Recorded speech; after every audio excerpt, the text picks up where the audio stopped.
మేషరాశి వారికి అసలు ఈ సంవత్సరం అందరికీ కూడా చాలా బాగుంటుంది. పేరలా ఉంది అని ఒక భయమే తప్ప ఎందుకు బాగుంటుంది అంటే గురువు, ఇది గురువారం. గురువారం నాడు ఈ పండుగ ప్రారంభమవుతూ ఉంది.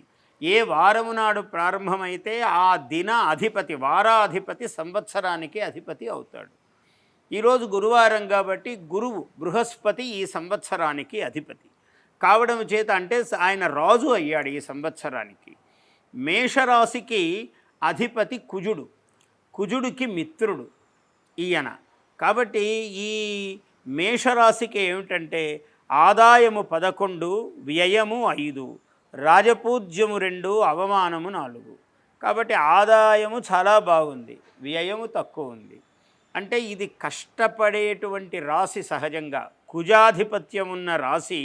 దీనిలో ఈ సంవత్సరం ఏమిటంటే ఈ రాశి వాళ్ళు అంటే ఎవరెవరున్నారు? అశ్విని, భరణి, కృత్తిక ఒక పాదము, ఈ 9 భాగాలు. అశ్విని 4 పాదాలు, భరణి 4 పాదాలు, కృత్తిక ఒక పాదము. ఇవి ఉన్న వాళ్ళందరిది కూడా మేషరాశి. వీళ్లకు ఈ సంవత్సరము శ్రమను అనుసరించి చాలా మంచి ప్రయోజనాలు ఉన్నాయి. ఈ రాశి వాళ్ళ ఇళ్లల్లో కానీ వీళ్లకు కానీ వివాహాది శుభకార్యాలు జరిగే గొప్ప యోగం ఉన్నది ఈ సంవత్సరం.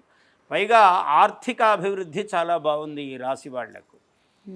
మంచి పనులు కలిసి రావటం అనేవి, ఒక గృహం కొనడము, ఇల్లు కొనడము, ఒక స్థలం కొనడము, ఇట్లాంటి అవకాశాలన్నీ ఈ రాశి వాళ్లకు ఉన్నాయి. ముఖ్యంగా ఈ వ్యాపారాలు ఇవి చేసేవాళ్లకు ఎంత శ్రమ పడితే అంత ప్రయోజనము ఇచ్చేదానికి ఈ రాశి యొక్క గ్రహాలు సిద్ధంగా ఉన్నాయి ఈ సంవత్సరం.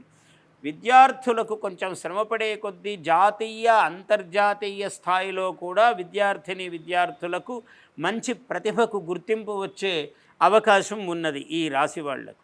ముఖ్యంగా ఈ రాశి వాళ్లకు స్త్రీలకు చాలా ఇంతవరకు వాళ్లకు ఏ ఏ విధములైన జీవితంలో సమస్యలు ఉన్నాయో, ఒకరికి ఉద్యోగం రాలేదు, ఉద్యోగం రావాలి, అది జరుగుతుంది. ఆ ఉద్యోగం రాకపోవటం అనే దోషం తొలగుతుంది. ఇట్లాంటి ఉపకారాలు స్త్రీలకు విశేషంగా జరగడానికి చాలా అవకాశాలు ఉన్నాయి ఈ సంవత్సరం.